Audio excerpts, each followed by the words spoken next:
अस्सलाम वालेकुम दोस्तों, ये कहानी है एक अजीम नबी की जिन्होंने सब्र, इस्तकामत और अल्लाह पर यकीन की एक ऐसी मिसाल कायम की जो रहती दुनिया तक याद रखी जाएगी। ये है हज़रत नूह अलैहिस्सलाम। अगर आपको दीनी, इस्लामी और इस तरह की मालूमाती वीडियोस पसंद हैं तो प्लीज़ हमारे चैनल को सब्सक्राइब कर लें और वीडियो को लाइक किया कीजिए। बहुत साल पहले की एक ऐसी कौम थी जो बुतों की पूजा किया करती थी, जुल्म करती थी और सच सुनना ही नहीं चाहती थी। इस कौम के दरमियान अल्लाह ने अपने एक खास बंदे को नबी बनाकर भेजा, हज़रत नूह अलैहिस्सलाम। उन्होंने लोगों को अल्लाह की इबादत की दावत दी, शिरक से रोका और अच्छे अमाल का हुक्म दिया। लेकिन कौम ने क्या कहा? ये क्या कह रहा है, हम अपने आबाओ अजदाद के तरीके नहीं छोड़ेंगे। वो इन पर हंसते, मजाक उड़ाते और इन्हें झूठा कहते। नूह अलैहिस्सलाम ने हिम्मत नहीं हारी। वो 950 साल तक लोगों को समझाते रहे, मगर जो ईमान लाए वो सिर्फ चंद लोग थे, ज्यादातर गरीब और कमजोर लोग। कौम के सरदार कहते, अगर तुम वाकई नबी होते तो अमीर लोग भी तुम्हारी बात मानते। नूह अलैहिस्सलाम ने हर तरीके से समझाया, दिन में, रात में, आहिस्ता आहिस्ता, जोर से, दलीलों से, मगर लोग नहीं माने। उल्टा इनका मजाक उड़ाते और यहां तक के तंग आकर नूह अलैहिस्सलाम ने अल्लाह से दुआ की, ऐ अल्लाह, ये लोग नहीं मानेंगे, तू इन पर ऐसा अजाब भेज कि इनसे जमीन पाक हो जाए। अल्लाह ने हजरत नूह को हुक्म दिया कि एक बड़ी कश्ती बनाओ। वो एक जंगल में कश्ती बनाने लगे। अब आप सोचें, जंगल में कश्ती, लोग फिर हंसने लगे, अरे पागल हो गए हो, ये क्या कर रहे हो, यहाँ पानी कहाँ से है जो कश्ती बना रहे हो। नूह अलैहिस्सलाम ने कहा, आज तुम हमारा मजाक उड़ा रहे हो, लेकिन कल तुम खुद रोगे। जब कश्ती बन गई, अल्लाह ने हुक्म दिया कि हर जानवर का एक जोड़ा और जितने ईमान वाले हैं सब कश्ती में सवार हो जाएं। फिर अचानक जमीन से पानी उबलने लगा, आसमान से तूफान बारिश होने लगी और देखते ही देखते हर तरफ पानी ही पानी हो गया। पूरा शहर, पूरे मैदान, पहाड़ और सब पानी में डूब गया। नूह अलैहिस्सलाम का बेटा जो ईमान नहीं लाया था, एक पहाड़ पर चढ़ गया। नूह अलैहिस्सलाम ने इसे पुकारा, बेटा कश्ती में आ जाओ, अल्लाह की रहमत में आ जाओ, मगर इसने कहा, मैं पहाड़ पर चढ़कर अपनी जान बचा लूंगा। नूह अलैहिस्सलाम को यह देखकर बहुत दुख हुआ और कहा, आज कोई नहीं बच सकता सिवाय इनके जिन पर अल्लाह रहम करे।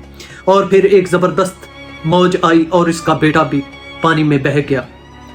40 दिन बाद जब जमीन ने सारा पानी पी लिया और तूफान रुक गया तो कश्ती जूती नामी पहाड़ी पर आकर रुकी। नूह अलैहिस्सलाम और इनके साथियों ने जमीन पर नए सिरे से जिंदगी का आगाज किया। प्यारे दोस्तों, इस तूफान के बाद तारीख खामोश है।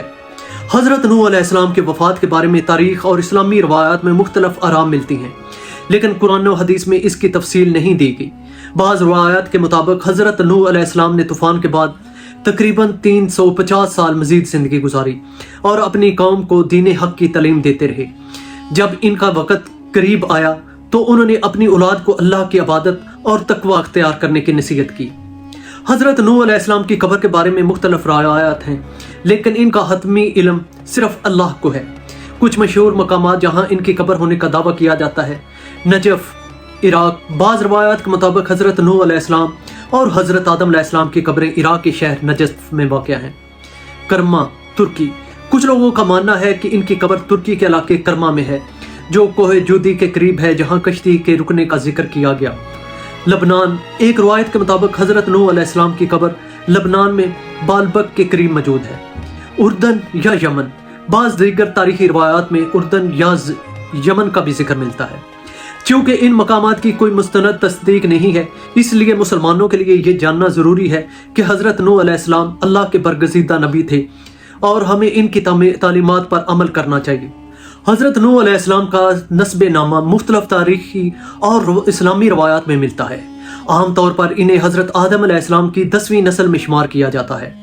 रवायात के मुताबिक हजरत नूह अलैहिस्सलाम का नस्ब कुछ यूं बयान किया जाता है, नूह बिन लामक बिन मुतशल्लख बिन अदरीस, उनका दूसरा नाम अखनूख भी है, बिन यर्द बिन महलायल बिन कनैन बिन अनोश बिन शैस और इब्ने आदम अलैहिस्सलाम। यानी हजरत नूह अलैहिस्सलाम हजरत आदम अलैहिस्सलाम के बेटे हजरत शैस अलैहिस्सलाम की नस्ल से थे। हजरत आदम अलैहिस्सलाम पहले इंसान और पहले नबी।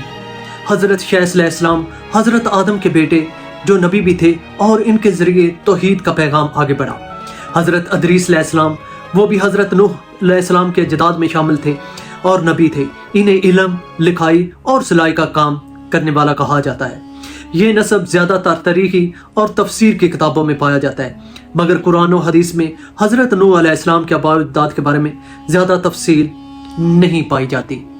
پیارے دوستو، اگر ہماری یہ ویڈیو آپ کو پسند آتی ہے تو ویڈیو کو لائک اور ہمارے چینل کو ضرور سبسکرائب کر لیں۔ اللہ آپ کا حامی و ناصر ہو۔ السلام علیکم ورحمۃ اللہ وبرکاتہ۔